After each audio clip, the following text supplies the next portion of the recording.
Sejarah tari telek di dalam lontar Barong Swari disinggung keberadaan tari barong. Diceritakan bahwa Batari Uma dikutuk oleh Batara Guru, Siwa, untuk turun ke bumi menjadi Dewi Durga yang melakukan yoga. Saat melakukan yoga menghadap ke utara akan menciptakan Gering Lumintu. Saat beryoga menghadap ke barat menimbulkan Gering Hamanuwu. Saat beryoga menghadap selatan menimbulkan Gering Rukbuana. Sedangkan saat beliau beryoga menghadap ke timur menimbulkan Gering Mutah Bayar, Muntah Berak. Demikian para buta kala bergembira dan pesta pora dengan timbulnya bermacam-macam penyakit tersebut, yang mana menyebabkan umat manusia terancam bahaya. Hal ini akhirnya menimbulkan belas kasihan Sang Hyang Trimurti, lalu beliau turun ke dunia untuk menyelamatkan manusia dari kehancuran.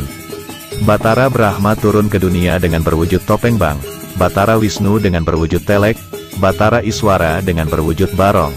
Beliau bersama-sama ngeruat, menyucikan bumi dalam bentuk ngelawang yang mana topeng bang, telek dan barong ini menari dari pintu rumah yang lain sehingga larilah para buta kala dan segala macam penyakit lainnya.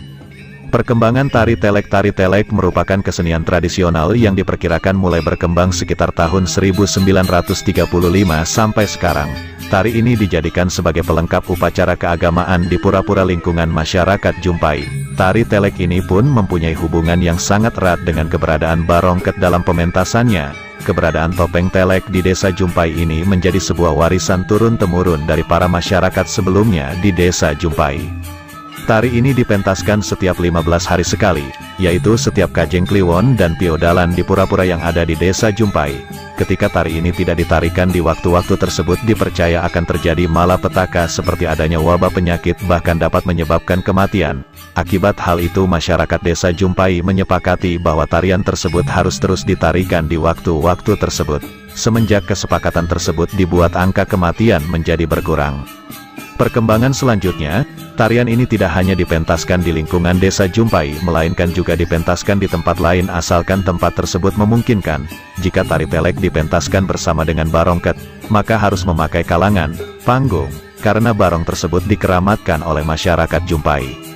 Cerita tari telek. Cerita yang melatar belakangi mengenai tarian ini adalah saat Batara Siwa berpura-pura sakit untuk menguji kesetiaan dari saktinya, yaitu Batara Giri Putri. Penyakit yang diderita Batara Siwa hanya bisa disembuhkan dengan susu lembu.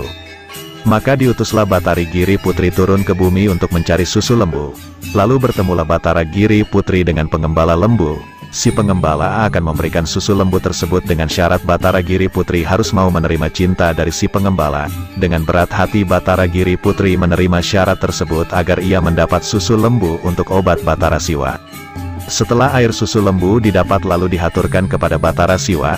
Namun, sebelum itu Batara Siwa ingin menguji kesucian dari air susu lembu tersebut dengan cara memasang nujum yang dilakukan oleh Batara Gana. Saat itulah terungkap bahwa air susu itu didapat dengan mengorbankan dirinya, berbuat serong, dengan si pengembala lembu. Seketika, Batara Giri Putri marah besar dan membakar lontar nujum tersebut. Kemudian Batara Siwa mengutuknya menjadi Dewi Durga dan tinggal di kuburan bernama Setra Gandamayu dengan hambanya bernama Kalika. Sang Hyang Kumara merupakan anak dari Batara Giri Putri yang saat itu masih kecil menangis terus-menerus karena ditinggal ibunya. Maka Batara Siwa mengutus Sang Hyang Tiga untuk mencari ibunya ke bumi.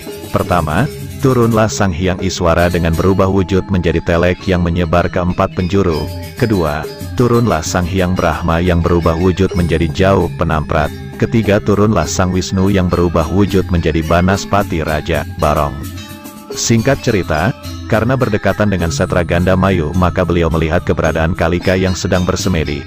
Kalika dibuat marah karena semedinya diganggu sehingga terjadilah perkelahian antara Kalika dengan Barong. Kalika yang kalah berlari ke Batari Durga untuk melapor dan meminta pertolongan. Saat itu Durga sedang berwujud Rangda dan akhirnya terjadi pertarungan antara Rangda dan Barong yang mana kemenangan ada di tangan Durga dalam wujud Rangda. Setelah peperangan tersebut terjadi percakapan antara Rangda dan Barong hingga akhirnya mereka saling mengetahui diri masing-masing yang ternyata sedang menjelma menjadi wujud lain. Cerita ini sampai sekarang digunakan menjadi dasar dari keberadaan tari telek. Fungsi tari telek. Tari Bali pada dasarnya dapat digolongkan menjadi 3 berdasarkan fungsinya, yaitu seni tari wali, sakral, yaitu tarian yang dilakukan di pura-pura atau di tempat yang ada hubungannya dengan upacara agama. Tarian seperti ini umumnya dalam pementasannya tidak memerankan lakon. Seni tari bebali, yaitu tari yang berfungsi sebagai pengiring sebuah upacara dan dalam pementasannya memerankan lakon tertentu. Seni tari bali-balihan, yaitu tarian yang memiliki fungsi untuk hiburan.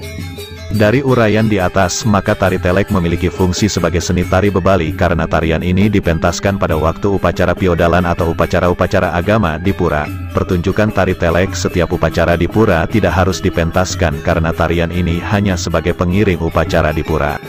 Atribut topeng telek: hiasan badan yang terdiri dari celana putih panjang, baju putih berfungsi untuk menutupi tubuh bagian atas, gelang kana merupakan hiasan pada pergelangan tangan yang terbuat dari kulit dan cat prada.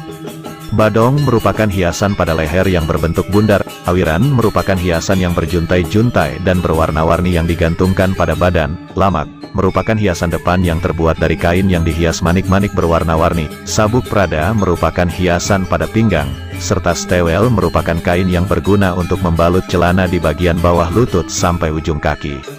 Hiasan kepala terdiri dari gelungan yang berbentuk cocandian yang terbuat dari kulit, penyalin dan benang, kemudian diberi cat prada.